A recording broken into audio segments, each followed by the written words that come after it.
pleased to introduce Ellen Moyer, a writer, speaker, engineer, and environmental advocate whose mission is to help restore the environment and to promote a healthier way for us to inhabit the earth.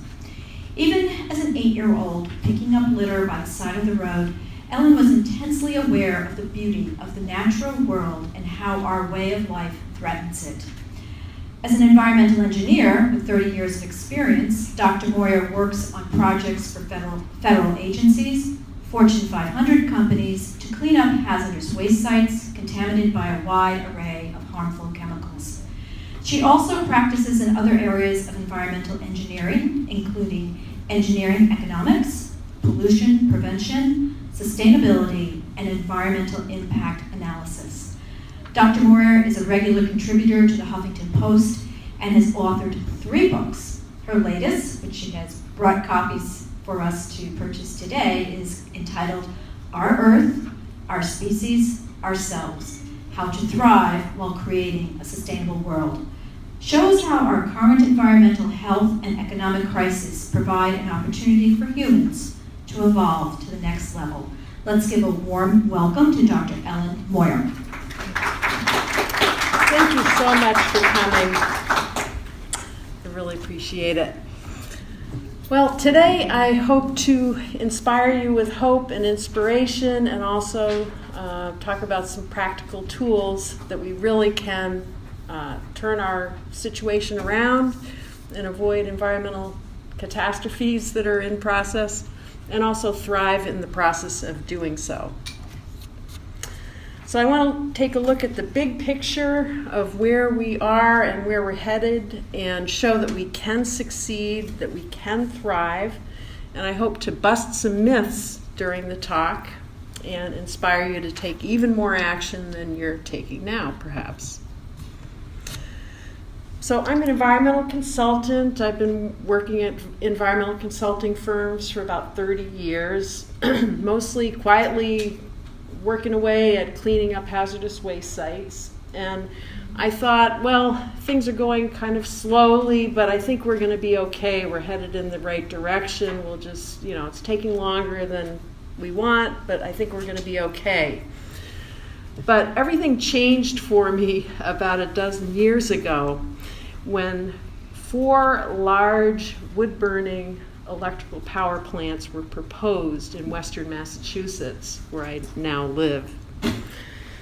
And at first I thought they sounded great. Biomass plants, that sounds pretty cool. But as I looked into the impacts these projects would have on soil, water, wildlife, air quality, the climate, I became horrified at how bad they would be universally in almost every area of life. But regulatory agencies had been taken in by greenwashing claims. Biomass developers said this is going to be clean, green, and renewable energy. But it wasn't true. But everybody was just gung-ho on putting in these projects. And I saw that we were really on the wrong track, where we would so easily contemplate just mowing down our forests and burning them for a tiny amount of energy with very little thought and no sense of connection to the trees and the wildlife that we were impacting, or the young kids who would be getting more asthma attacks from the air pollution. So we fought like crazy for 7 years, and we finally killed the projects because we got enough signatures, about 70,000 citizen signatures, to put a question on the ballot asking voters if they wanted to subsidize these ridiculous projects. And once the regulatory agencies saw that we were going to do this, they said, oh, don't do that. We'll change the regulations all by ourselves. So they changed the regulations to take away some of the corporate welfare that these projects needed, and the projects couldn't go forward, and they went away, at least temporarily.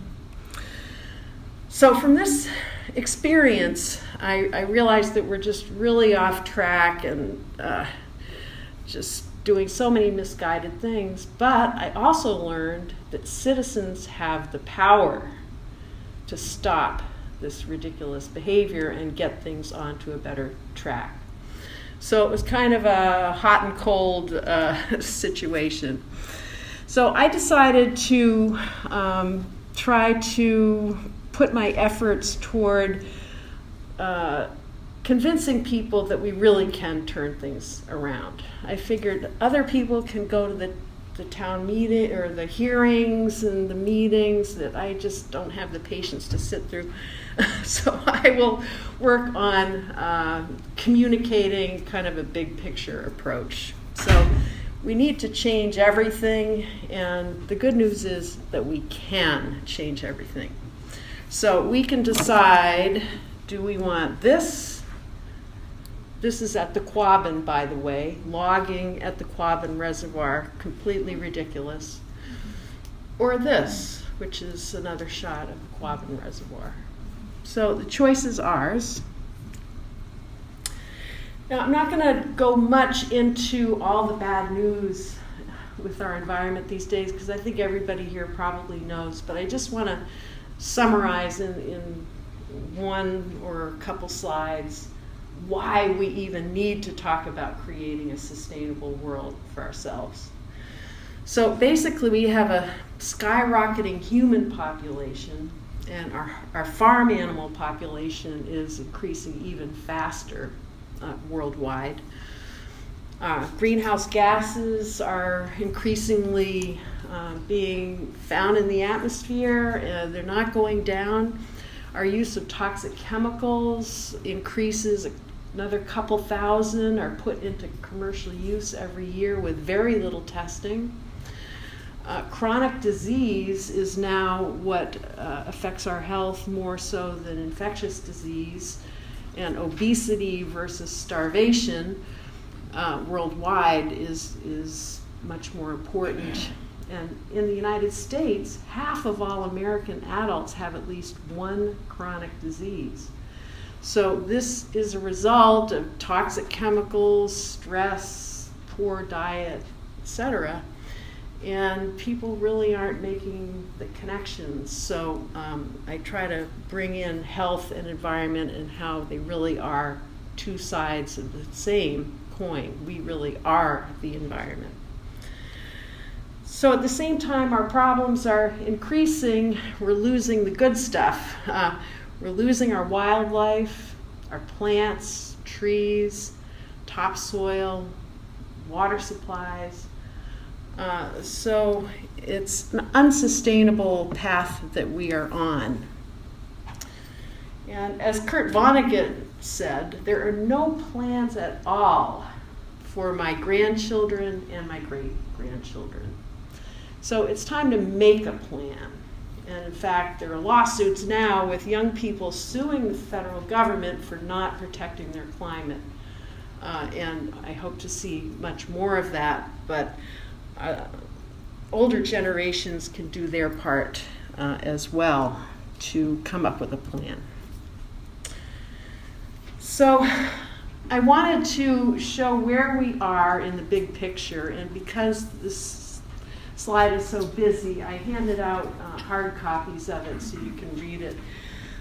It was hard to put the entire history of the Earth onto one piece of paper and have it be readable. But basically, it's showing 4 timelines in increasing level of detail. Here's the big picture here, where our Earth started 15 billion years ago with the Big Bang, and then, or that's when the universe started, and then our solar system started about 4.6 billion years ago. And soon thereafter, we had life, and then photosynthesis, oxygen entering the atmosphere. And we had cells with nuclei, and then sexual reproduction, arthropods, and here we are right now at time 0. And our future is pretty cool because we have 3.5 billion years to work with from now until the time life on Earth ends. And maybe in that time we can recolonize somewhere else. And then about 7 billion years from now, sadly, our Earth will be engulfed by the sun, or so it is predicted. So I want to zoom in on this little piece right here, from arthropods to now. And that's the second line here. So after arthropods, we got fish and land plants, then insects, forests come in much later than you might think. Amphibians, reptiles, dinosaurs, mammals, birds, flowering plants, bees, primates, great apes, and now. And these red symbols are all known mass extinctions. So we have several here, and then the couple here. One of those was the dinosaurs, another one here, and then another one that we are completely self-creating right now. The next one zooms in on this little tiny piece here, from great apes till now. So we start here. We got upright walking about 6 million years ago. Then the Homo genus, Homo sapiens, agriculture, and then here we are now. And then zooming in on this little tiny sliver, we go from agriculture 12,000 years ago, metallurgy, iron smelting, and just several hundred years ago, the Industrial Revolution, and then now. So most of our problems have started occurring in this timeline here with the advent of agriculture, but most especially in the last 300 years or so. So what we are doing now is such a small part of our entire resume, and so different from all of our past, that we really need to take a hard look at what we're doing and maybe try to make it more consistent with our past. Because of our dire problems, I truly believe that today is the most exciting, the most dangerous, and the most important time to be alive in all of human history. What you and I decide to do could determine the future of our species, but no pressure. We have everything really on the line: our environment, our health, our economy, and our society. And we see signs of breakdown in a lot of different areas. Now, it's natural to feel fearful. It's a survival instinct that was bred into us with natural selection. People who are fearful and looking out for danger and, anticipating someone coming to attack them, those people tended to survive more and have more surviving offspring. Whereas people who were just happy-go-lucky, they would have more accidents and leave less surviving offspring. So we need to deal with fear and be aware of it and take conscious efforts to, you can't get rid of it, but to have another perspective, and that's part of what my message is about. So we need to remember the good stuff, and I try to emphasize that in my book and in my talks, because it's easy to get overwhelmed with all the bad news. Now, one thing that's really important to keep in mind is that crisis is a natural phenomenon, and often from crisis arises something better. So this is true in nature, also true in human societies. So one example of many is medieval London, where In the 1300s, the bubonic plague wiped out half the population in just 1 to 2 years. And that was a result of their waste disposal practices, which were throw it right in the street, throw it right in the stream, in the gutter, just no waste management whatsoever. And the waste attracted rats that had fleas, that had the bubonic plague and other infectious diseases. Well, after several waves of plague went through, people finally made the connection between waste and disease. They didn't know about microorganisms yet, but they did see that when they had filthy conditions, there was a lot of plague. So they ended up declaring a war on filth. They became bigger than their problems and said, we deserve better, we're going to take action to create solutions. They figured out how to take waste outside of the city gates and keep things cleaner.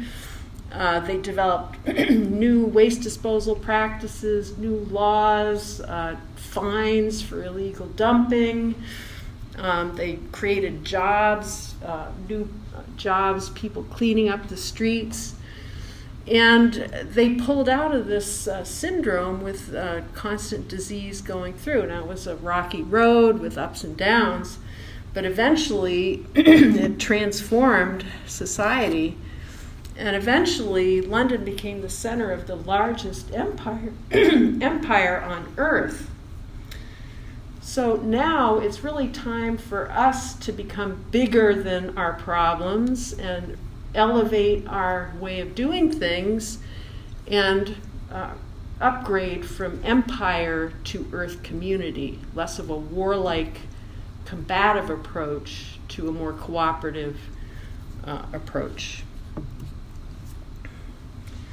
There were similar transformations to the one I just described in London, in Paris in the 1700s, and in New York City in the 1800s.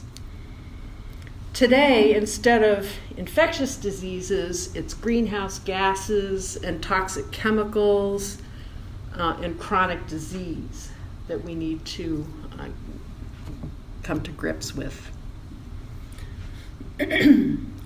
Now, one thing I realized in the biomass wars, as I call them, excuse me, is that one action can have many impacts, and often all the impacts are good or bad. So in the example of a biomass power plant, they hurt everything. They hurt the climate, they hurt plants, animals, and soil, they pollute the air, they pollute water used for cooling. They deplete water supplies by evaporating the water that's used for cooling. They hurt the economy, they harm local communities, and they involve hazardous jobs like logging. The opposite of a biomass plant is protecting forests, and that action has good impacts in all those same areas. Forests help the climate, they help plants, animals, and soil, they clean the air and water, they protect water supplies, they can help the economy, they can empower communities, such as in tree planting campaigns, and they can involve healthy jobs. So the reason this is important is because it implies that you can replace one bad action with one good action and make a huge difference in all these different areas of life. So that shows the power of changing our ways. So we really can create the world we want. We need to decide what we want and then use our tools to get it. And there are a lot of actions we can take as individuals where we can just decide to do something and don't need to coordinate with anyone else. But there are actions that we can take collectively as well. And because our situation is so dire, we need to do both. We can't do one and wait until we do the other. No, we got to really throw everything at it. Of all the resources we have, time is our scarcest resource.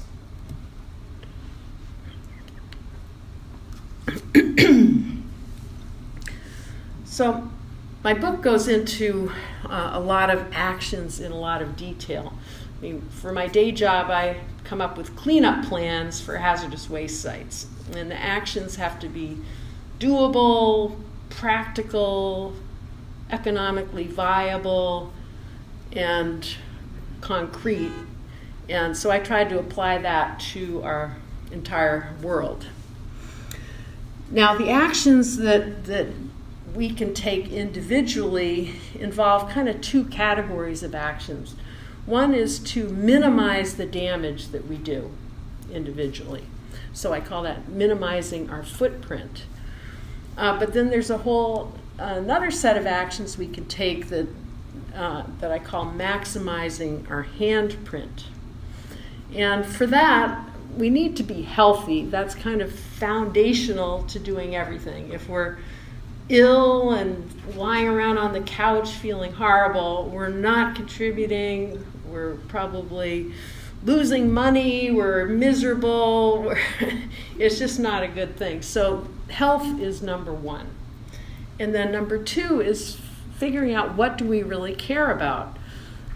Chances are, if you really think about it, it's not a larger house or a bigger car. It's something more like children's health, children's education, things like that, other species. And then from figuring out what we care about, we can figure out our goals and what we want to do. And then part of maximizing our handprint is to be constantly learning and becoming more capable at our profession and just becoming more capable. And then, importantly, taking action. Then the actions that we can take collectively to turn our situation around, I think they fall into these four categories. Excuse me. One is to green our technology. And in the past, our technology only had to get a certain job done. Like move one person from point A to point B, or keep the food cold in the refrigerator, or whatever the objective was. With green technology, we now need to have our technology get the job done, but also not kill us in the process, not kill other species. So we need to get the job done, but safely. So it just brings another design criterion into the mix, and I'm confident we can do it, although everybody, the powers that be, often push back and say, oh, it's too hard, but we really can do it. Second category of actions is to green our economy. The way our economy is now, we promote damaging behavior and we punish helpful behavior in many cases. So we need to count all the costs and benefits of what we do as part of greening our economy. In the biomass plant example, again, if there's a biomass plant built and it's burning wood, it's giving off air pollution, if a child is rushed to the emergency room with an asthma attack that's caused by the pollution from that biomass plant, the victim pays the cost, or the parents pay the cost, or the taxpayers pay the cost. The one person who doesn't pay the cost is the biomass plant owner, the one who's responsible. So there's no incentive there to prevent the biomass plant developer from protecting the children. So we need to put the costs where they belong and count them all, and not say, well, making kids have asthma is free, don't worry about it. We want them to worry about it. The second part of greening our economy is to create the right incentives so that we reward good behavior and guide behavior. So instead of subsidizing biomass plants, maybe we would subsidize restoring forests because that's going to be more helpful. Now the third category is reclaiming our democracy.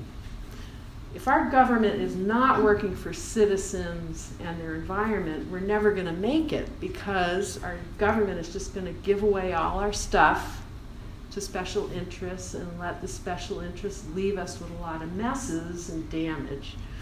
So that is absolutely required. I'm a fairly apolitical person, but there was no way to do this analysis without bringing in democracy. Similarly, we need to create social equality, and on all different levels, gender, age, etc. But in particular, we need gender equality. If we don't have that, there is absolutely no way that we can survive. Because if we don't have gender equality, our human population will continue to skyrocket. And we'll also be wasting half of our talent. So, can't go into all of these things in a lot of detail in this short amount of time, but I wanted to show you an example of what I mean with individual actions and collective actions just in this one area of food. Food is incredibly important because it's how we fit in with the entire web of life, and it's what drives most species in a big way. There are a lot of things you and I can do, starting with our next meal. We can choose to eat organically grown food instead of food grown with pesticides and artificial fertilizers. This is great for us because we're eating less poisonous substances.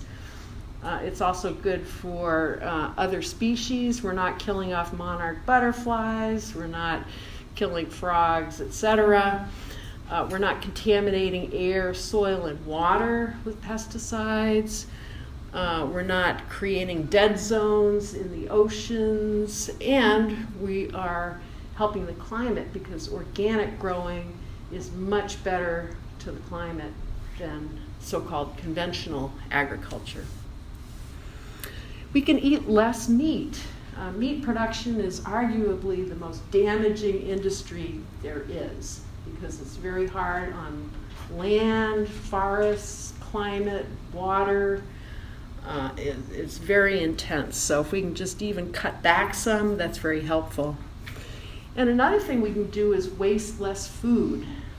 Americans waste 40% of all the food that we produce, not just as individuals, but all, from farm field to table. And all that food comes at an environmental cost. So if we can just make lists and not buy too much food, not make too much food, just try to waste less, it's very helpful. And it would save the average family $150 a month. Now, collectively, we need to take action in this area. We need to eliminate subsidies. I'll talk about them a little more later, but they are steering things in the wrong direction. We can close the revolving doors whereby food industry people come in and take top government agency jobs at the agencies that are supposed to regulate the food industry, and then they go back out and they use the new rules they set up to their advantage or help people get around the rules. It's extremely corrupt, and it's not done in Europe, and so there's no reason we need to do that here. We could require full disclosure of what's in our food. You know about the latest battles over labeling of genetically modified organisms, and food industry is winning on that so far. But that's just one example. I mean, I want to know everything in the food, all the pesticides. And I don't care if it's a 3-page list. If it's a 3-page list, even more reason that people should know what's in there. We can ban poisonous substances. We could promote local, organic, and humane food production methods. We could do things like have gardens at schools so kids could learn where their food comes from. They could learn to love vegetables and healthy foods. They could have fun getting their hands dirty and working with living things and insects and all. And we could share science instead of industry propaganda, which is pretty much what's happening now.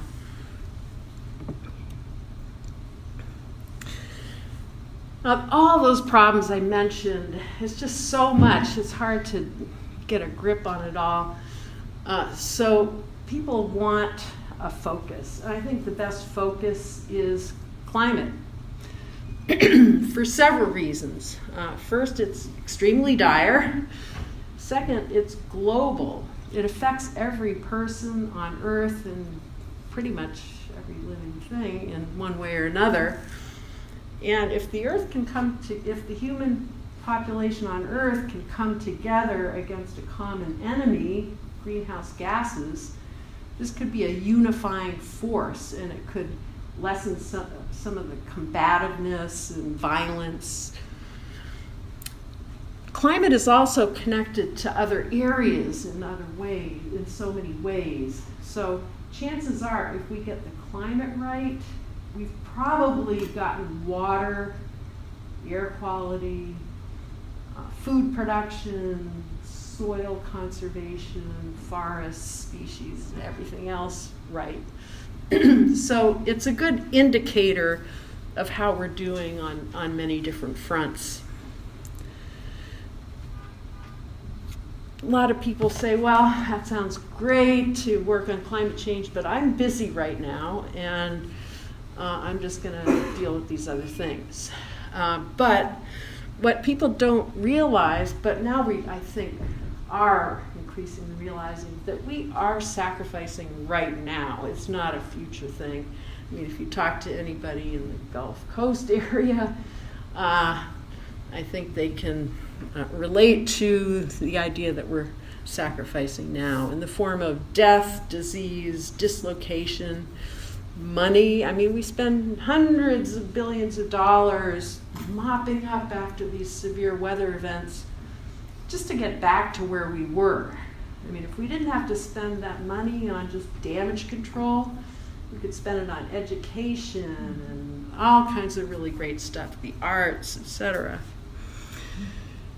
It also affects how we feel. A lot of people have kind of a sense of foreboding and, I don't know what the future is going to be like for my kids, and I feel guilty, I should be doing more. I'm confused because I hear conflicting information. I don't know what to do. It's too big for me. And these are all horrible feelings. And all this negativity just grows if the problem grows. So it's only going to get worse until we come to grips with it. I just want to summarize a little bit about greenhouse gases. It's mostly carbon dioxide, but also methane, nitrous oxide, and fluorinated gases. And this is EPA data, global data. As far as sources of greenhouse gases, the biggest is electricity and heat production, as you might think. But you may not really think that agriculture, forestry, and other land use is almost as big as the biggest. So what we do with the land is just incredibly important, and we're not focusing enough on that.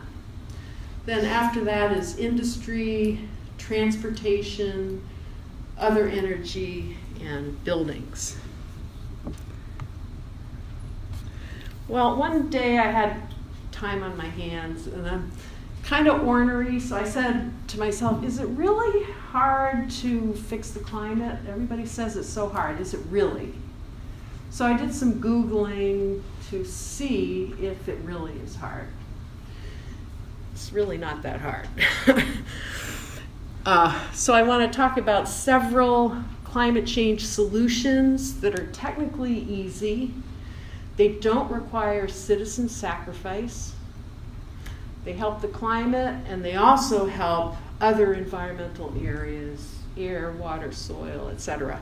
I won't have time to mention those benefits.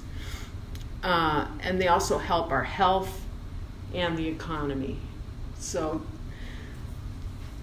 it's hard to find a downside, except for possibly some special interests. So my number one suggestion is to stop subsidizing fuel burning. And I mean fossil fuels, living fuels, trash, everything. Just stop burning everything. The International Monetary Fund did a study on fossil fuel burning. And IMF, they have representatives from pretty much all the countries in the world. They're not some wacko left-wing organization. They're pretty, solid. They added up all the subsidies for fossil fuels worldwide. And they estimated that in 2015, it was $5.3 trillion. Totally crazy. The U.S. Federal budget is somewhere in the $3 trillion range, even including all the military. 5.3 trillion is more than all the world's governments spend on health care. So it's an enormous amount. And it's mostly air pollution impacts, much less climate change related impacts. So just the conventional air pollutants that cause so many health problems. The IMF estimated that if we stopped subsidizing fossil fuels, carbon dioxide emissions would go down 17%. So that's a big help there. And just by removing some corporate welfare. My second suggestion is to stop subsidizing agriculture. The subsidies in our country, at least, go to big industrial producers of things that are bad for us. They go to corn, which is an ingredient of most junk food, soy, junk food, animal feed, wheat, cotton. Even until 2012, one of the top 20 recipients was tobacco. So these subsidies are not designed for you and me. They're designed for industry. The subsidies don't go to small growers, local, organic. So we should just get rid of them. The UN says that by a worldwide switch to organic growing, first of all, it's the only way to feed the world, contrary to industry propaganda. And agriculture could become carbon neutral if we did a worldwide switch back to organic, which is what we did from 12,000 years ago up until less than 100 years ago. Now, from EPA estimates, if we switch to organic, that would reduce greenhouse gases by another 13%. Now, I'm not saying that eliminating subsidies automatically makes everybody go to organic and we get this right away, but it shows the potential that's there. As you might have predicted. Third is to stop subsidizing logging. Almost every country on the earth subsidizes the timber industry, and it's very counterproductive. In our country, U.S. forests remove 12% of total U.S. greenhouse gas emissions. So if we stop encouraging people to cut down trees, we're going to reduce the greenhouse gas emissions that result from the trees themselves and from the soil. The forest soil releases a lot of carbon when trees are cut. But we're also going to increase the amount of carbon dioxide that they can pull out of the air. They take sunlight and CO2, and they make food and water. So trees are our friends. We need to really figure that out. The fourth suggestion is to provide access to modern contraception. Newsweek did a really great article on this recently, a nice long article, and they pointed out that in 2012, the world population grew by 80 million people. If we did provide access to modern contraception, global carbon emissions would go down 8 to 15%. And it would also save money, because for every dollar we spend in the US on providing contraception, we save $6 in other services that are avoided by doing this. And the fifth is energy efficiency. The US Department of Energy says energy efficiency is one of the easiest and most cost-effective ways to combat climate change. So there are a lot of ways to make things more efficient. Examples that don't impact you and me, don't have us suffering or doing without: improve the electric grid. We have some real dinosaur technology out there, and Puerto Rico would be a beautiful example of that. We can reduce the standby power in devices, have them designed to not waste so much energy. This is called Dracula load or vampire load. This is the energy stereos, TVs, and things like that use when they're turned off.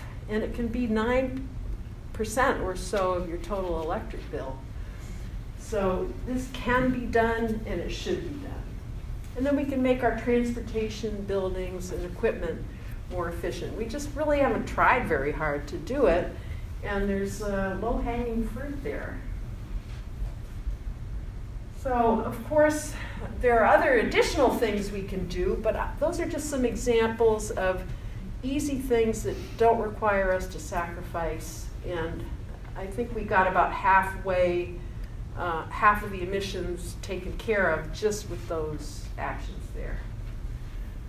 So if there are all these great things we can do, and they're easy, and they save us money, and they help our health and our economy, why aren't we doing them? Well, I think the biggest thing is inertia. You know, a body in motion stays in motion. A body at rest stays at rest. We just don't want to change, period. We're busy, we're frazzled, and it takes energy to make a change. We're not informed. Most people don't know of these solutions that they exist. Also, the gradual nature of climate change, it makes it easy to keep putting it off. It's not like someone drops a bomb on our country, you know you have to act right then. It's this insidious creeping thing, and you can just keep kicking the can down the road. We also feel overwhelmed by the enormity of the problem. It just seems bigger than we can deal with. And then the time lag between the time we take an action and when we get the payoff. Well, we want instant results, and some of these things take some time. We lack leadership. There's confusion, including deliberately created confusion. Companies spent a lot of money trying to confuse us with mixed messages. We also suffer from technological evangelism. This is faith that a magic bullet is going to come along and save the day. So we could just wait until some brilliant person invents the solution that's going to solve everything. We also have these limiting beliefs, such as that the environment and the economy are at war with each other. So we'll rationalize it and say, well, it's too bad the environment is going down the tubes, but if we didn't let it go down the tubes, then our economy would suffer. And I hope to prove that that's not true shortly. And then we have special interests steering the government. And when citizens see this, they become disillusioned. They say it's all rigged. I'm just going to watch TV. I can't deal with it. So people check out and don't do their civic responsibility.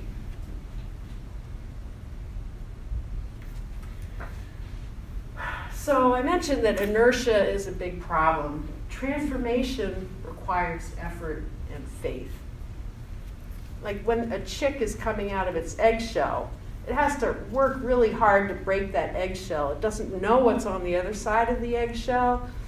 It's just a matter of faith and hard work. And similarly, the seed here doesn't know anything about sunlight, and it has to push up through all this heavy soil above it to finally come out and reach the sun.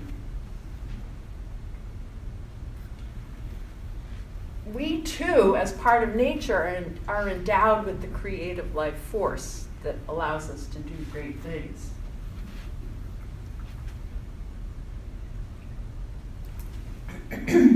And people are taking action. Climate march, other marches. In the past, we do come alive and take care of things and make change. Evolution never stops. We tend to think this is the way it is right now and that's it. But we forget that things are constantly changing and transformation is happening now. We also tend to think that only small changes really are possible. We can't really make huge changes. But big change is not only possible, but it's a routine part of nature. Like when dinosaurs evolve into birds, that's a huge change, and it happens routinely.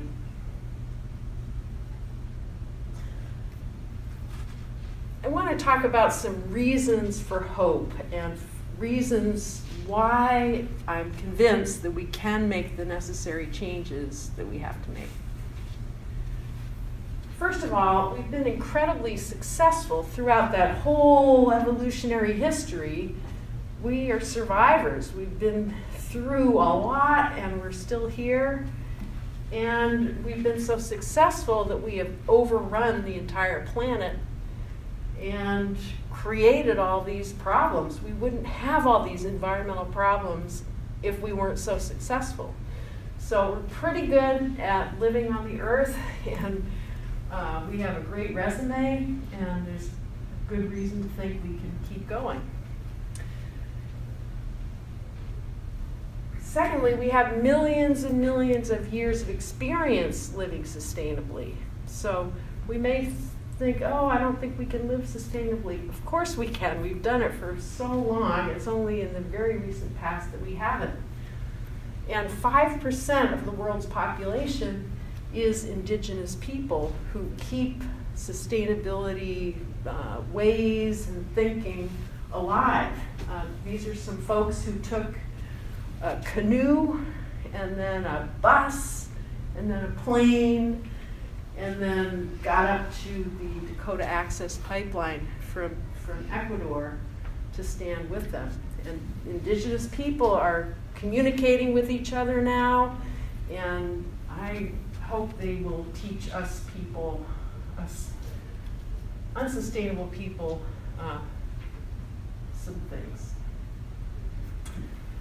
Third, we survived and had all this evolutionary success because of cooperation and caring. The Darwinian model of competition and survival of the fittest is being replaced by new science which shows it's really cooperation. And not only between people, but we care about other living things, even things completely different from ourselves. So we have an innate connection with nature, and that's going to help motivate us. Sorry. We have an amazing toolbox of technology. You know, it's not like in the 60s when we decided to put a man on the moon and we had no idea how we were going to do it. We have everything we need in the way of tools. We have solar, wind, fuel cells, cell phones. It's amazing. We have larger lives than ever before. Average life expectancy has doubled in the US since the 1700s, and our geographical reach has expanded. Before, we would rarely leave our village, and now we can leave the planet.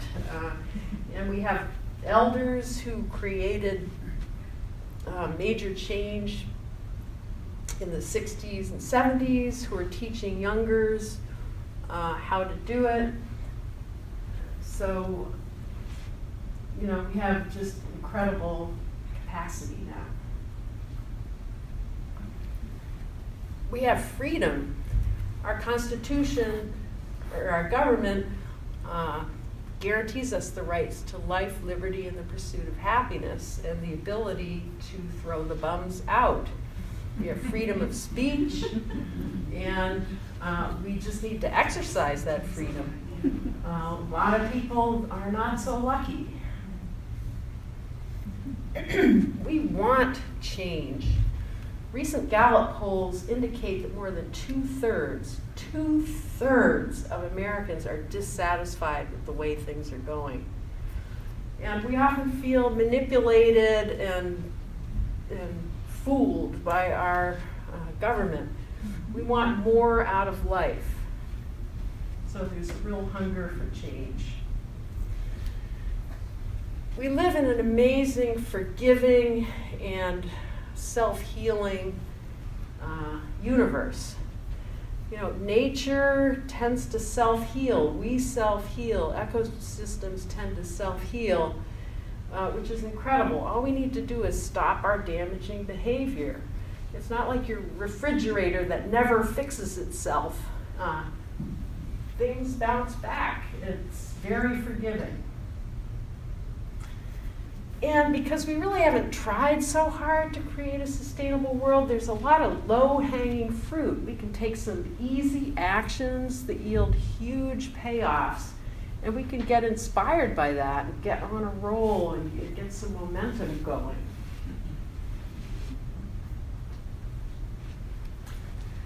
So the recent climate agreement is really a good sign. Every single country has signed on to that now.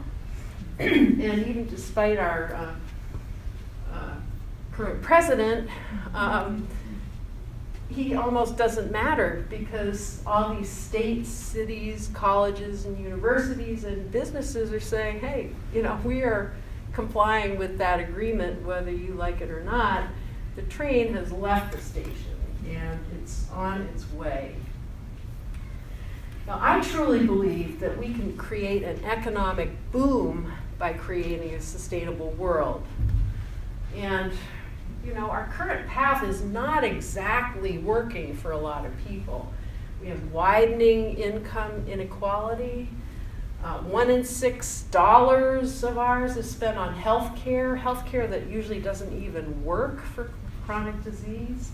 And we're getting close to $1 in $5, and in the current trend, it is not sustainable.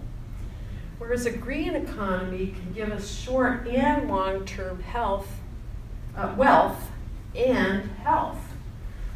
So how on earth would we do this? Well, we do it the way we always do it. Put people to work implementing solutions. And I want to just show the parallels between now and after the Great Depression. In the 20s and 30s with the Great Depression, things were really horrific in the United States. The government stepped in and took action. They created the New Deal. They put people to work, planting trees, making beautiful municipal buildings, working on public transportation, and all this great stuff that helps us even today. Then soon thereafter, we decided to get involved in World War II. I never promote war or anything, but the fact is we got very busy in World War II and created an economic boom with that. Now, when the war was coming to an end, people said, oh no, what are we going to do now to keep the economy going? We don't have this war driver to keep things rolling. So the solution was a throwaway society, where you have to use something and then it becomes obsolete, you throw it away, and then you get another one and you throw it away. And that was good for a while, but now we're dealing with the negative consequences of that. So what about now? Well, we had the Great Recession around 2008. People are still struggling, and a lot of people are. But why couldn't we declare a war on greenhouse gases and put people to work, insulating buildings, planting trees, working on public transportation? There's no reason why we couldn't do that. Once people have those jobs, they have money to spend on buying things, which stimulates the economy. And they also pay taxes, and that helps the government. So it gets this whole bootstrap thing going. And instead of a throwaway society, we could be left with a green society. And a side benefit of that would be to restore our can-do attitude. You know, Americans used to think we could do anything and tackle anything, and that attitude has gone away, and now we don't think we can do hardly anything. And there's no reason for that, because we really can do this. So just to recap the action summary, we want to take individual actions to minimize our footprint and maximize our handprint. We want to green our technology, green our economy, restore our democracy, and create social equality. And there's so much to do, and people have different interests and things they're good at. So people shouldn't feel like they have to do everything. I think people can just find the thing that they like to do and enjoy doing it and have it contribute to a transformation of our species. So we really can do this because we have the technology, and the actions we take would have widespread benefits. We can create an economic boom. This time our government's not going to step in and take charge. So citizens have to do it. We need more citizen participation.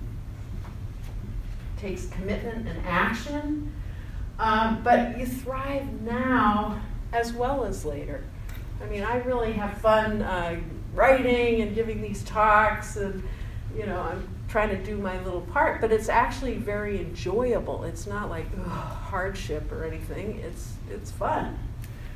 So I would love to talk about my book here, and if you'd like a copy, I meant to put a sign out. It's $15, including the state tax. And also, I have an email list. If you'd like to get occasional updates, you could give your name and address. And when people join my email list, they can have a free chapter of my book as a PDF. It's a chapter on what individuals can do. It's like 55 things you can do. And just check this last column if you'd like me to send you that. And no pressure. I know we all get so much email. I gotta give you a pen. But if you'd like to be on, it would be very infrequent, and I never share email addresses.